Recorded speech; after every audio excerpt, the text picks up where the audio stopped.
Está bien. Bueno, como no hay 2 semanas más, pues vamos empezando. Vamos a preguntarle a Edgar Huerta. Edgar, acuérdanos, si no mal recuerdo, nos quedamos en esto. Recuérdanos, por favor, las definiciones actuales de dengue, con datos de alarma, sin datos de alarma y dengue grave.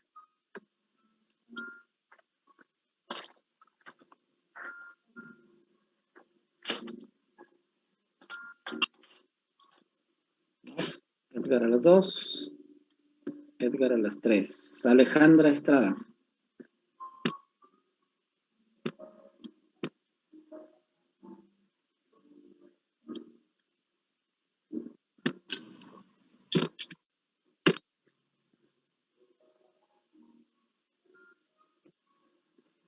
Alejandra.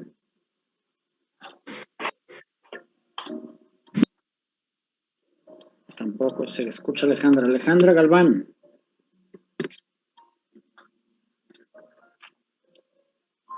Voy, Doc. El dengue leve era lo de la fiebre alta y síntomas de gripe, y el dengue grave era cuando ya había una extravasación de plasma que podía llegar a causar un shock. No hay dengue leve, ¿eh? Bueno, ese yo tenía anotado.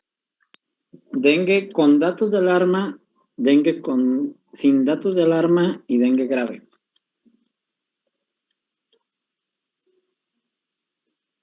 O sea, dime cuándo sospechas dengue en un paciente.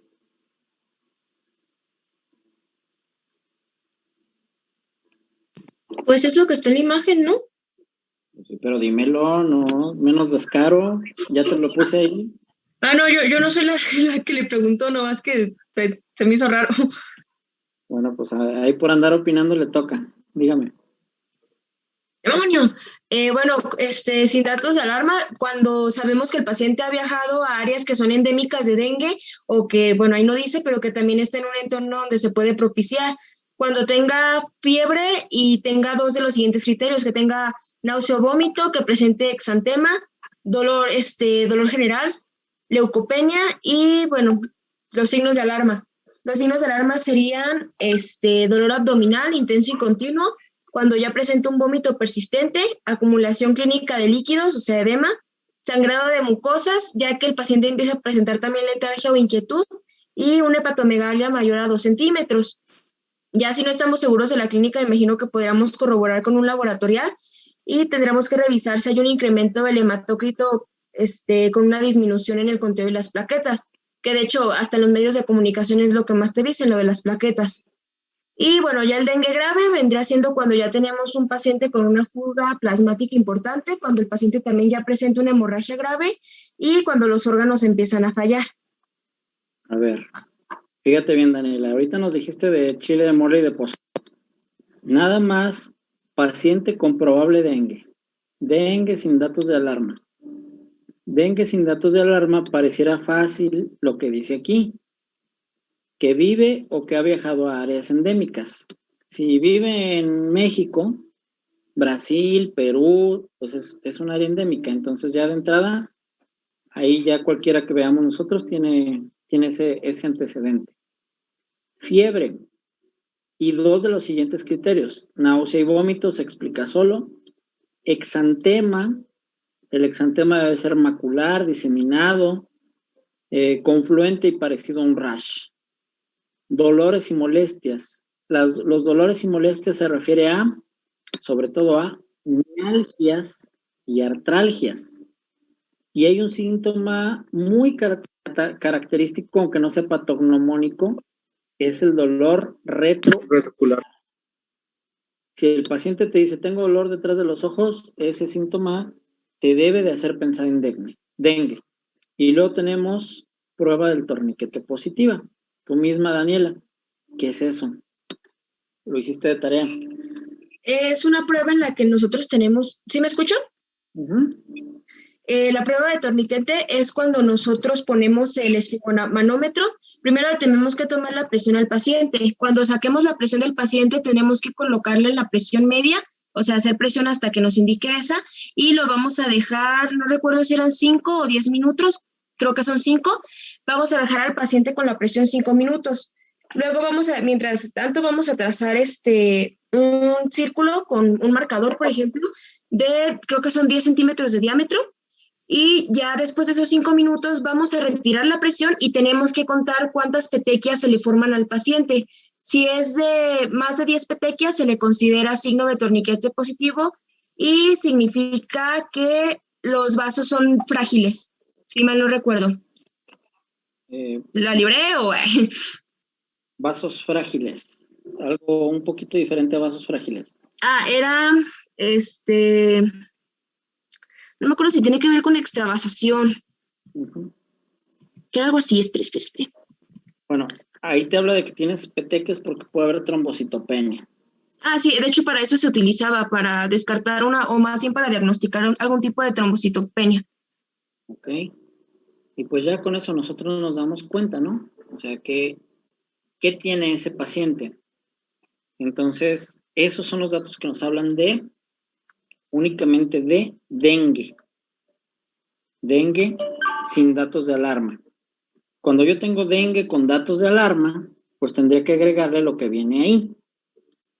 Dolor abdominal intenso, vómito persistente, acumulación de líquidos, sangrado de mucosas, letargia o inquietud, hepatomegalia de 2 centímetros.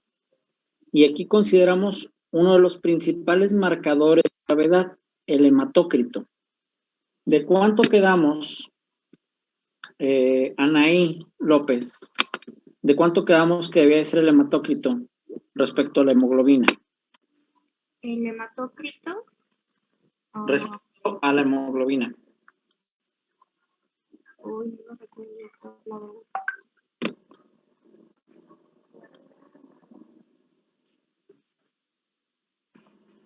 Perdón, no te escuché.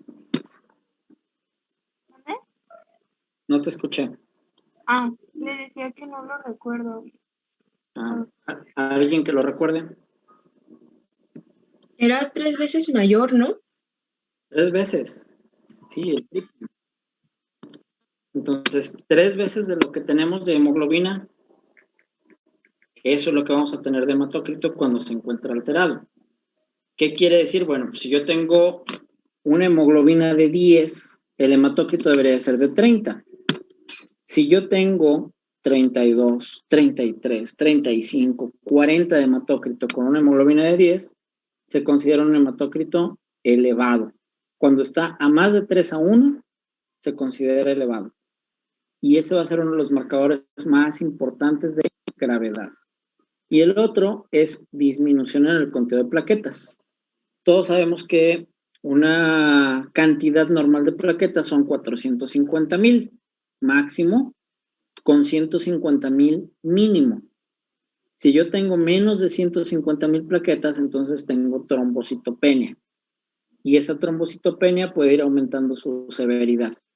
Al grado de tener yo una trombocitopenia severa cuando tengo abajo de 50,000 plaquetas.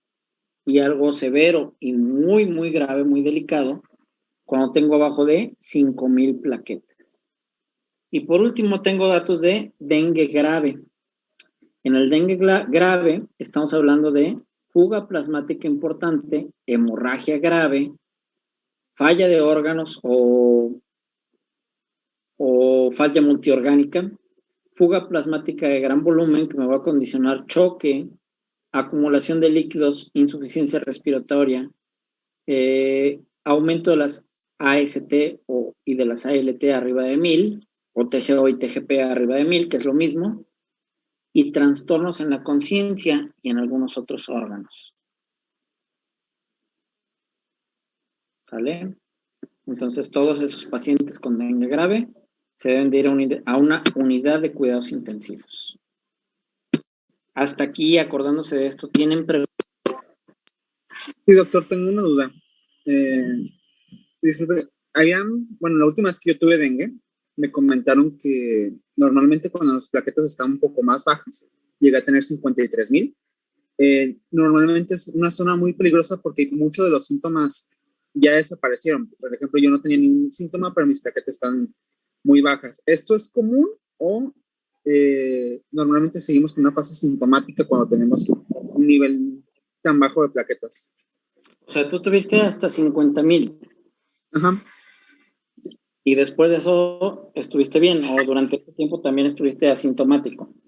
No, durante la primera semana tenía 110,000 y estaba asintomático. Pero durante la segunda semana, que tuve un promedio de 54,000 a 52,000 plaquetas, no tenía sintomatología y me comentaron que era normal eso. No sé si realmente sí era normal o no. Lo que pasa es que no va ligada una cosa de la otra. Es decir, si tú te fijas, tú puedes tener dengue grave, o puedes tener dengue con datos de alarma, o puedes tener dengue sin datos de alarma, y no necesariamente todo esto va ligado a las plaquetas. Es decir, tú puedes tener dengue sin síntomas de alarma, pero con prueba de torniquete positiva. Esa prueba de torniquete positiva te indica que tú tienes trombocitopenia. Pero mientras tú no tengas dolor abdominal intenso, vómito persistente, acumulación de líquido, sangrado, hepatomegalia, pues entonces tu dengue sigue siendo sin datos de alarma. Aquí cuando te dice incremento del hematócrito, pero siempre concomitante a la disminución de plaquetas, entonces ya dirías con datos de alarma. Si tú tienes disminución de plaquetas, pero no tienes alteraciones del hematócrito, sigue considerándose dengue sin datos de alarma. Y por último, dengue grave. Cuando ya tienes fuga plasmática, choque, aumento de TGO y TGP, alteraciones neurológicas, aquí ni siquiera te habla de las plaquetas. Tú podrías tener las plaquetas de 100,000 y tener todo esto, y es un dengue grave. O puedes tener plaquetas de 20,000, y si no tienes todo eso, no es dengue grave, sigue siendo dengue sin datos de alarma. O sea, las plaquetas por sí solas no determinan la gravedad de un paciente. Tú pudiste perfectamente haber tenido 50,000 plaquetas, y si no tenías hepatomegalia, sangrado de mucosa, letargia y aumento del hematócrito, entonces no estabas grave. Ok, muchas gracias, Doc. Bueno, entonces creo que ya todos entendimos con esto que vamos a considerar que un paciente se encuentra grave, sobre todo cuando tiene extravasación de líquidos o cuando tiene aumento del hematócrito. Y entonces es más fácil entender estos cuadritos. Dicen,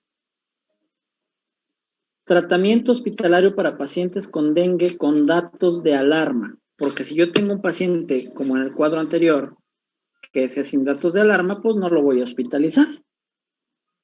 Como no lo voy a hospitalizar, el tratamiento es sintomático. A un paciente sin datos de alarma, ¿qué le voy a dar en su casa? Pues medidas para lo que viene aquí. Dicen, fiebre, vamos dándole un antipirético, paracetamol. No le vayan a dar ácido acetilsalicílico porque incrementa el riesgo de síndrome de Reye. No le vayan a dar ibuprofeno o nimesulide porque aumenta el riesgo de hemorragia. Entonces vamos dándole paracetamol. Náusea y vómito, dieta blanda, le podremos dar bonadoxina como algún medicamento para evitar las náuseas y el vómito. Para el exantema nada, únicamente a lo mejor alguna crema, el caladril o algo que disminuye la comezón. Dolores y molestias, paracetamol y nada más. Ya el paciente que tiene datos de alarma y que ocupa llegar a un hospital, vamos a seguir este cuadrito. Dicen, obtener recuento sanguíneo de referencia, vigilar la entrada y salida de líquidos y promover la ingesta de líquidos por vía oral. ¿Cómo crees tú, Alina Grecia, que vamos a cuantificar los líquidos? ¿Cómo sé que ese paciente está bien de líquidos? No sé, pues por la regla que se hace, ¿no? Del peso, de lo que expulsa, de lo que suda, Ok. y también su apariencia, ¿no? Si está Lo, con la prueba lo que expulsa principalmente, ¿cómo lo voy a medir? Tiene que hacer pipí en un contenedorcito que tiene la capacidad, bueno, que tiene como para medir la cantidad de líquido, ¿no? Ahí te No me cambió. acuerdo cómo se llama, pero a mi tía le contaban todo eso y recuerdo que incluso sacaban el cálculo de cuánta agua se necesitaba para hacer la comida para saber qué tanta agua entraba y qué tanta agua salía. Le cambió la voz a Grecia. Sí, tenemos que cuantificar cuánto ingresa y cuánto sale. ¿Cuánto ingresa? Pues está muy fácil. Lo vas a canalizar o le vas a dar vía oral y vamos a ir contando cuánto le estoy dando de ingresos. Como dice Edgar, un balance hídrico. ¿Cuánto ingresé? Le di a tomar 1 litro a cucharaditas o le di a tomar 1 litro a traguitos pequeños. O en su defecto lo canalicé y le pasé 500 mililitros de solución Hartmann. Las pérdidas, ¿cuánto orinó? No, pues orinó 1 mililitro por kilo por hora. Bueno, entonces tengo que vigilar esto. Entonces, de entrada es un paciente que tiene que estar hospitalizado porque tengo que vigilar ingresos y salidas. Para eso voy a monitorizar los signos vitales cada 4 horas o menos. Aquí nos dice, ¿el paciente ingiere una cantidad adecuada de líquidos? ¿Sí o no? Si sí, pues está fácil. Lo sigo monitorizando, observo si presenta datos de choque, que principalmente son hipotensión y anuria o oliguria, y observar si presentan signos de alerta de dengue severo. Si el paciente no tiene una ingesta adecuada vía oral, entonces viene lo bueno. Voy a revisar el hematócrito. Administrar solución cristaloide isotónica intravenosa. Dice solución salina o Ringer lactato. Administración cristaloide isotónica gradualmente, 5 a 7 mililitros por kilo por hora por 1 o 2 horas y 3 a 5 mililitros por kilo por hora por 2 a 4 horas. Entonces, ¿qué vamos a utilizar nosotros para administrar solución cristaloide? Idealmente, solución salina.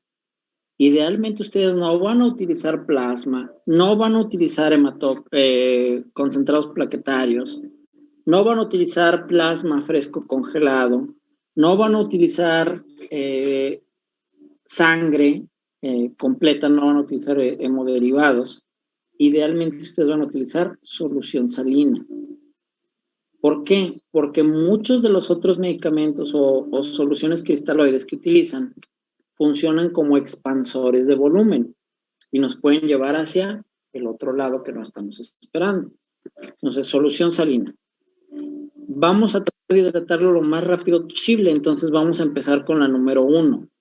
5 a 7 mililitros por kilo por hora por 1 a 2 horas. Idealmente, lo más alto, 7 kilo hora por 2 horas. Después de pasarle esa primer carga, lo vamos a revisar nuevamente y vamos a ver el hematócrito.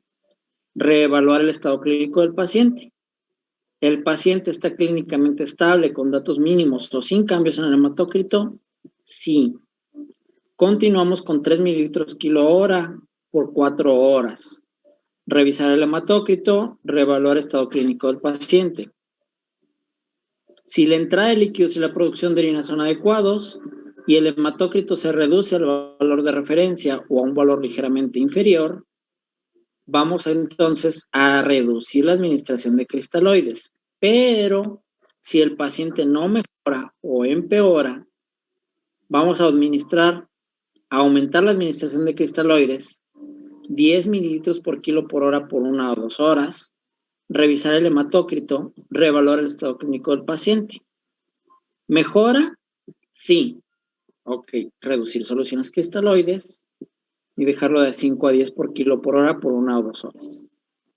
O incluso de 2 a 3 por kilo por hora por 2 a 4 horas. Ahí lo vamos disminuyendo del 1 al 2 y del 2 al 3. ¿Por qué la gente se pierde o por qué batallan? Por la cantidad de líquido. Yo sé que ustedes todavía no están en esa etapa, yo sé que ustedes todavía no van al hospital ni nada de eso, pero vamos a ver si tienen alguna idea. Andrea Itzel Santillán, ¿cuánto has escuchado que le pasan de líquidos a un paciente? ¿A un paciente normal, doctor? ¿O mande? Sí, en un hospital, cuando ingresa un paciente, ¿qué has escuchado que le ponen?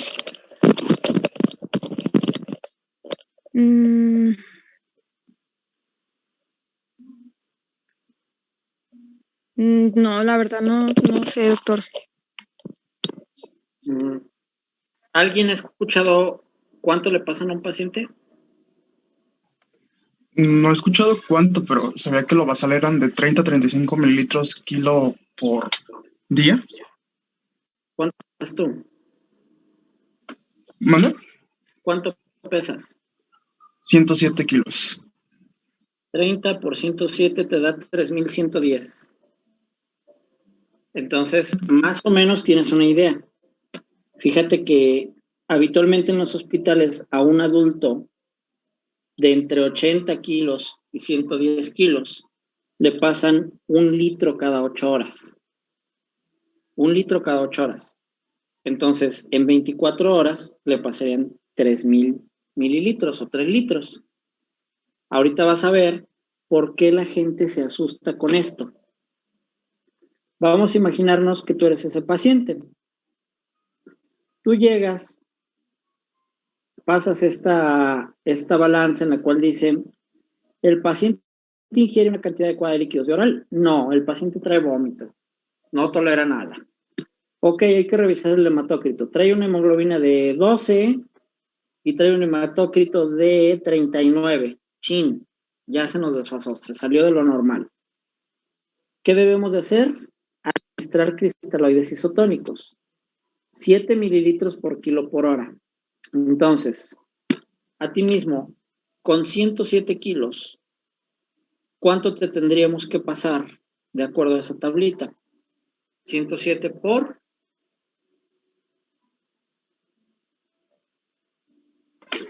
¿107 por 7? Ok, me da 749. En 1 hora. Luego dice, ¿el paciente clínicamente estable con datos mínimos en el hematócrito? No. No mejoró. Sigue igual. Entonces te tendríamos que pasar lo que dice aquí, aumentar la administración 10 por kilo por hora. ¿Cuánto te pasaríamos? 107 por 10. Son 1070 más 749 que llevamos. Fíjate bien, llevamos 1819 en 2 horas. Luego aquí dice, ¿el paciente mejoró? No. Tratamiento de emergencia del grupo C. A ver, vámonos a ver el grupo C. ¿Cuál es el grupo C? Y lo tenemos acá.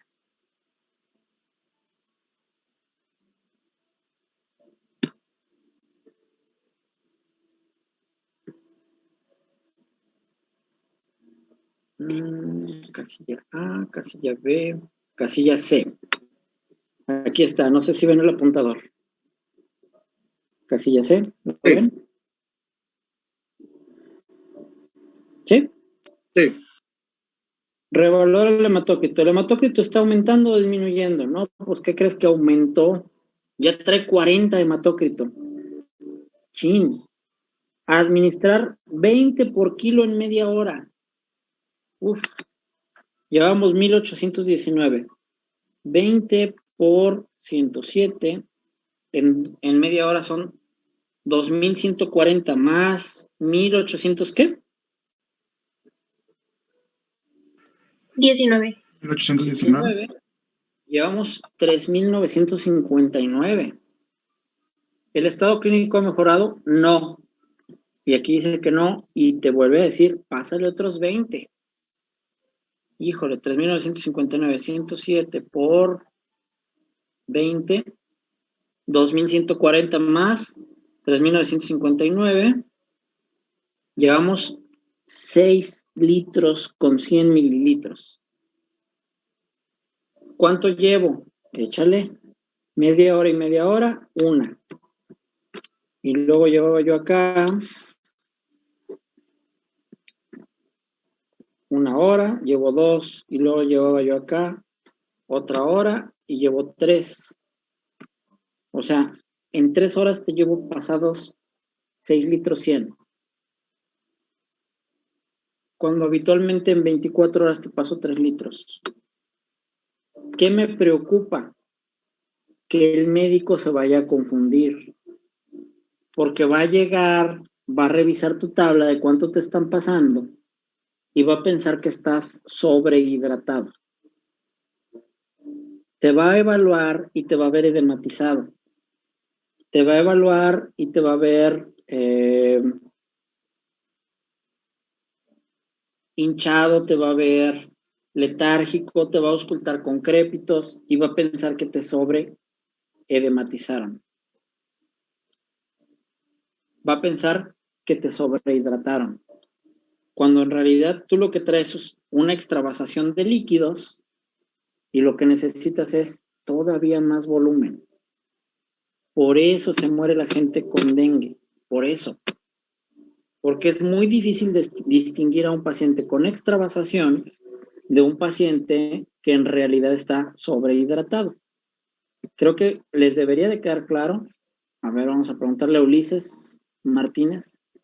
¿Cómo puedo diferenciar, Ulises, si está sobrehidratado o en realidad está con extravasación de líquido?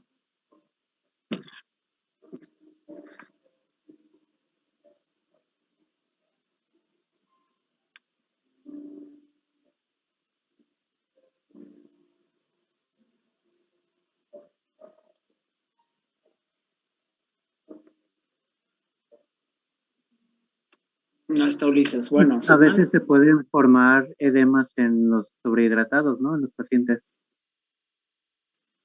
Sí, pero también los que tienen extravasación tienen edema. Ese es el problema. ¿El ritmo cardíaco no indicaría? No sé si cuando hay extravasación, se supone que cuando hay sobrehidratación cambia el ritmo cardíaco y también le dan dolores de cabeza, ¿no? ¿Sobrehidratación qué te daría? En el ritmo cardíaco. Taquicardia. Ok. ¿Y la extravasación? ¿También? Tendremos que ver el hematocrito, ¿no? Si tiene signos de anasarca, pero el hematocrito está elevado, pues podríamos ver que es una extravasación. Y si el hematocrito está bajo y tiene signos de anasarca, pues podemos decir que es una sobrehidratación. Ok, entonces la clave es lo que dice Isaac. El hematócrito. El hematócrito es la clave. Tú tienes el hematócrito arriba de 3 veces el nivel de la hemoglobina, ten cuidado, está haciendo extravasación de líquidos. En tu hospital no hay hematócrito. No puedes tomar biometría hemática. Clínicamente, muchachos, la tensión arterial. Un paciente con datos de anasarca, un paciente con datos de encharcamiento, edematizado, con estertores, pero hipotenso, tiene extravasación. Ese paciente hipotenso no debería estarlo porque se supone que tiene mucho volumen. Un paciente que está hiperhidratado debería tener una TA normal. Un paciente que está aparentemente hiperhidratado, pero tiene una TA baja, está teniendo extravasación de líquido. No está dejando nada en el volumen circulatorio y está mandando todo a tercer espacio. Entonces son nuestros dos marcadores clave. La TA clínicamente o el hematócrito laboratorialmente. Estando en ese sentido, aquí vamos a regresar a la tablita. Paciente con datos de alerta. ¿El paciente ingiere una cantidad de ingesta de líquidos vía oral adecuada? No. Revisar el hematócrito y administrar 7 por kilo por hora en 1 hora. Revisar el hematócrito y reevaluar el estado del paciente. ¿Mejoró? Sí. pues me bajo a 3 mililitros por kilo por hora en 4 horas. Reviso el hematócrito, ¿mejoró? Sí. Disminuyó la administración de cristaloides, a lo mejor sigo con 3 kilo hora, pero pues se lo doy en 8 horas. Me regreso al otro lado. ¿Clínicamente estable con cambios mínimos de hematócrito? No. ¿El empeoramiento de los signos vitales e incremento rápido del hematócrito? Sí. Aumento la administración de cristaloides de 10 kilo por hora en 1 hora. Reviso el hematócrito. ¿Mejoró? Me voy otra vez a 10 por kilo por hora en 1 hora. ¿Mejoró? No. Paciente que presenta shock, compensado o hipotensivo, y me voy al grupo C. Y luego aquí tenemos ya el grupo C,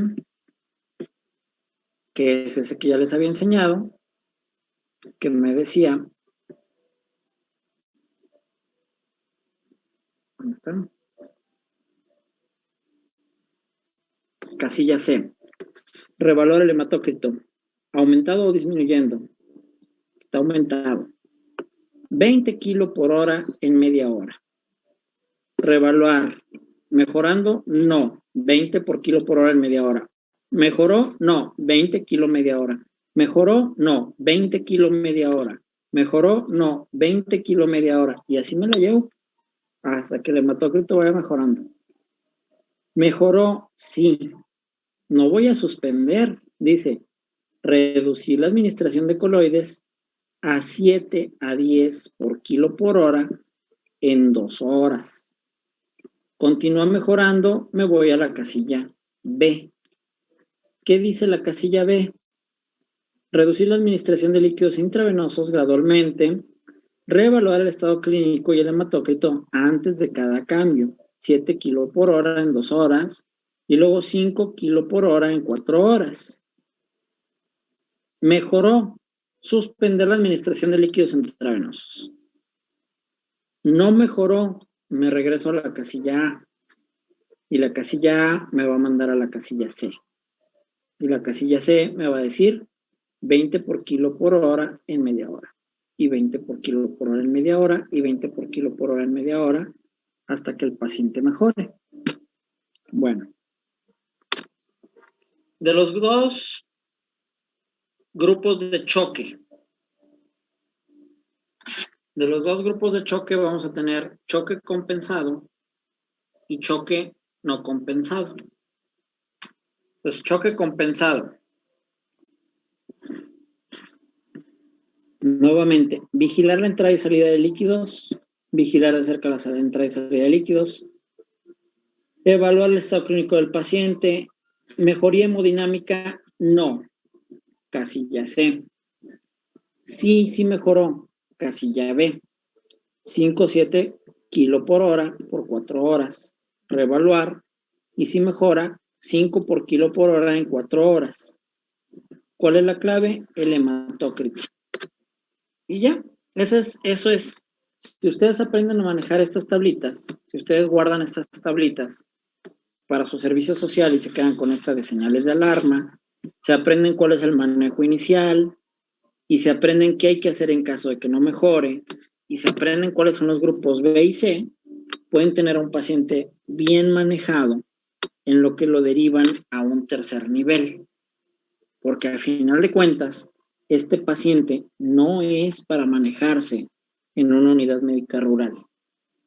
Este paciente es para manejarse en un hospital.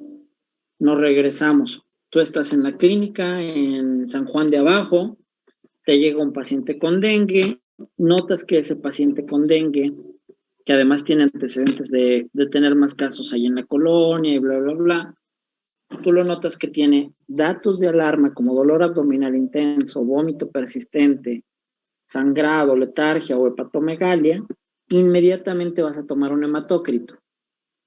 No tengo hematócrito en mi comunidad, no hay laboratorio, no hay VH, le tomo la presión.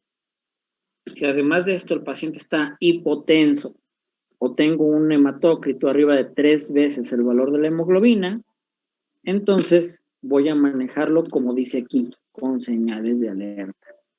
Y le voy a iniciar 7 mililitros de solución salina por kilo por hora por una hora, checar el hematócrito, y si no bajó, le voy a aumentar a 10 por kilo por hora en una hora, y si no mejoró, le voy a pasar al grupo C, y me voy a ir a este grupo C que dice 10 por kilo por hora en media hora. Bueno. Solamente esto lo van a entender cuando ustedes empiezan a darle vueltas. Léanlo, revísenlo, plantéense escenarios y van a ver que todo está sencillo, porque aquí les dice a qué tablita regresarse. Nos falta nada más saber a quién le voy a pasar concentrado eritrocitario y a quién le voy a pasar plaquetas. Concentrado eritrocitario, a aquellos que tengan hemoglobina que disminuya menos de 7 gramos por decilitro, o disminución mayor al 30% de hematócrito. ¿Sí? ¿Cuál es mi meta? 7 niños, 7 miligramos por decilitro en niños y 9 miligramos por decilitro en adultos. No administren eritropoyetina. Luego se acercan los testigos de Jehová y les dicen: yo no acepto transfusiones, a mi hijo póngale eritropoyetina porque va a dar elementos formes de la sangre. Eso no funciona. Para estos niños no. ¿Por qué nos preocupa que baje el concentrado eritrocitario o el contenido de hemoglobina? Pues porque le estoy pase y pase de líquidos y lo puedo diluir. Hay que acordarnos que esto es algo tan sencillo como soluciones. Como nosotros hiciéramos una mezcla de cualquier cosa. Clarisa Sánchez. Aquí. Yo combino 1 litro de agua con 1 kilo de azúcar. ¿Cómo me queda mi concentración? Pues, más que nada va a quedar muy dulce, entonces va a tener como una consistencia, no va a ser tan líquida. ¿Cómo se podría decir que es la relación? ¿Uno a qué?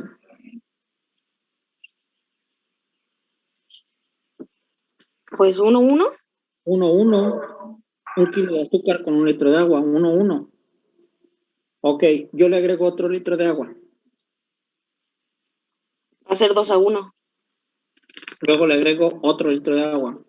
3:1. 4:1. 5:1 y 6:1.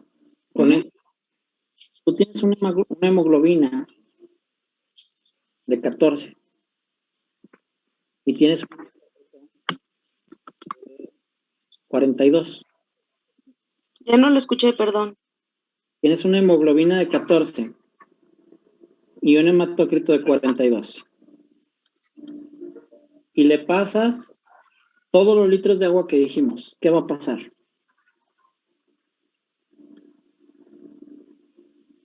Pues ¿Se va a qué? ¿Se va a diluir? ¿Y se diluye quién? ¿El hematócrito? La hemoglobina. Sí. Entonces, tú le puedes estar pase y pase líquidos, como vimos en el cuadro, de pásale 3 por kilo por hora en una hora, pásale 5 por kilo por hora en una hora, pásale 10 por kilo por hora en una hora, pásale 20 por kilo en una hora, 20 por kilo por hora en una hora. Y pum, de repente tu hemoglobina disminuye. Y de repente tu hematócrito disminuye. Entonces, cuando yo realmente exagero con esa agua y mi hemoglobina disminuye a menos de 7 gramos por decilitro, o mi hematócrito disminuye a 30% del basal, entonces tengo que administrar concentrados eritrocitarios. Mi meta sería quedarme con una hemoglobina de 7 o con una hemoglobina de 9 en adultos. Misma situación para las plaquetas, porque cuando yo paso líquido, no solo disminuyo o no solo diluyo la hemoglobina y el hematócrito, también disminuyo los leucocitos y las plaquetas y todo. Bueno, plaquetas. Recuento menor a 5,000, tengo que administrar plaquetas. Tenga o no tenga hemorragia. Si tengo 50,000 a 30,000, solamente debo de administrar si existe riesgo significativo de hemorragia o si el paciente está sangrando. Si yo tengo un paciente que voy a operar, va a dar a luz, le voy a meter a una cirugía por apendicitis, por lo que ustedes quieran, abajo de 50,000 le voy a pasar concentrado plaquetario. Y en cualquier caso de hemorragia activa no controlada, hay que transfundir plaquetas. Entonces, a todos los pacientes, vamos a regresarnos. ¿Quién me dijo que dengue que tuvo trombocitopenia?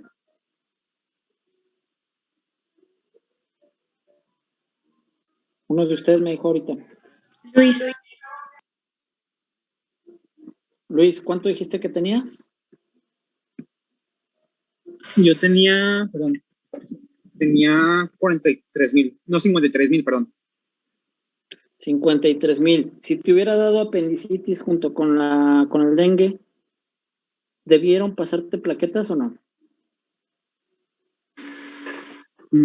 Posiblemente sí, ¿no?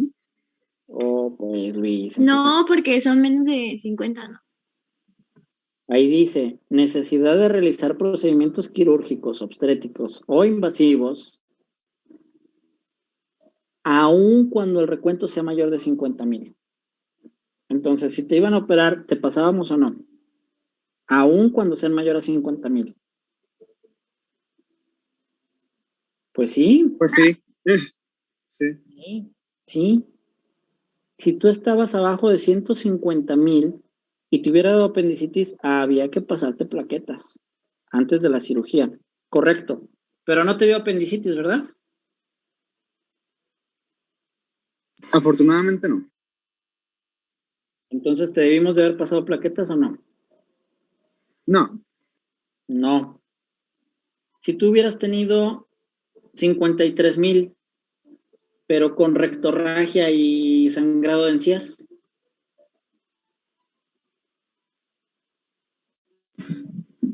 Pues ahí dice que hemorragia activa no controlada, entonces se supone que sí. Entonces sí. Si tú hubieras tenido 3,000 plaquetas, también te debimos de haber pasado.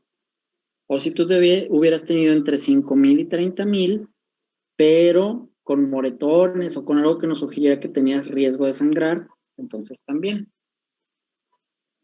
¿Vale? Entonces, conclusión. Doc, ¿cuál es la cantidad de plaquetas que se pasan o que tiene el paquetito? Eso se llaman concentrados plaquetarios. Y eso se calcula en base al peso del paciente. De acuerdo al peso de cada paciente, es la cantidad de hemoglobina, hemoglobina, plaquetas o plasmas que ustedes administran. Eso va a ir de acuerdo a los pesos y pues eso lo ven en hemato. ¿Cuánto pesa el paciente y cuánto le tocaría por su peso? No es una cantidad fija, ¿eh? Bueno. Ok, gracias. Conclusión de las plaquetas. Si está sangrando, pónganle plaquetas. Si lo van a operar de algo, pónganle plaquetas. Si tienen menos de 5,000, pónganle plaquetas. Y si tienen entre 5 y 30, pero riesgo de sangrar, pónganle plaquetas. Si no, no. Entonces, Luis, que tuvo 52,000, no tenía abajo de 5, no tenía entre 5 y 30, no lo operaron y no tuvo sangrado, no debió haber recibido plaquetas.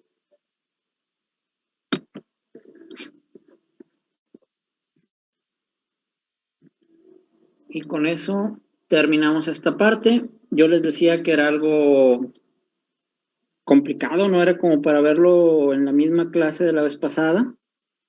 La vez pasada teníamos que identificar el tipo de paciente y demás, pero toda esta parte, bueno, sí había que dejarla como más clarita. ¿Alguna duda o pregunta? Creo que no, doctor. Bueno, pues si no hay dudas ni preguntas, nos vemos mañana en Recién Nacido.